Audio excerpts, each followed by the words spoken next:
আসসালামু আলাইকুম। আমরা বরাবর থেকে বিআরটিসি দোতলা বাসে চড়ে সুবর্ণ গ্রামে এসে পৌঁছালাম।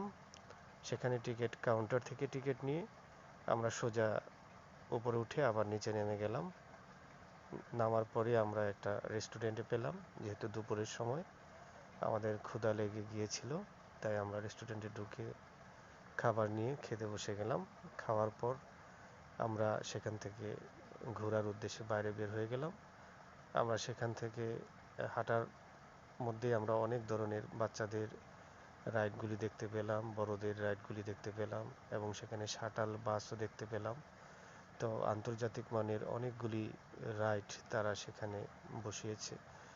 সকল বয়সের মানুষ আনন্দ উদযাপন করছে, বিশেষ করে তরুণরা সেই রাইডগুলিতে খুব এনজয় করছে।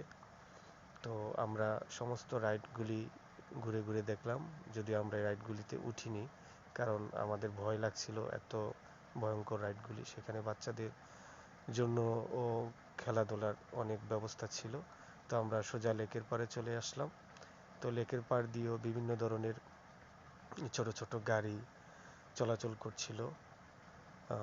গাড়িগুলি খুব সুন্দরভাবে সাজানো ছিল। তো আমরা লেকের পাশ দিয়ে হাঁটতে হাঁটতে পুরো লেকটাই ঘুরে দেখার জন্য আমরা হাঁটতে থাকলাম। তো আমরা হাঁটার মধ্যে দিয়ে লেকের মধ্যে বিভিন্ন ধরনের স্পিড বোট শো শো করে যাচ্ছে, সেটা আমরা দেখছি। তো আমরা সিনবাদের জাহাজও দেখলাম। সেখান থেকে আমরা হঠাৎ উপরে চলে আসলাম এবং বিভিন্ন ধরনের স্পট আমরা দেখতে পেলাম।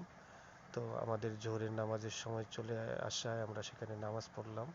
তারপর নামাজের পর আমরা আরও কিছু রাইড দেখার জন্য বের হয়ে গেলাম। তো সেখানে বিশাল একটা রেস্টুরেন্ট ছিল এবং বড় একটা স্ক্রিন ছিল, টিভিতে গান চলছিল। হঠাৎ আমাদের বাদল ভাই নাচতে আরম্ভ করলো।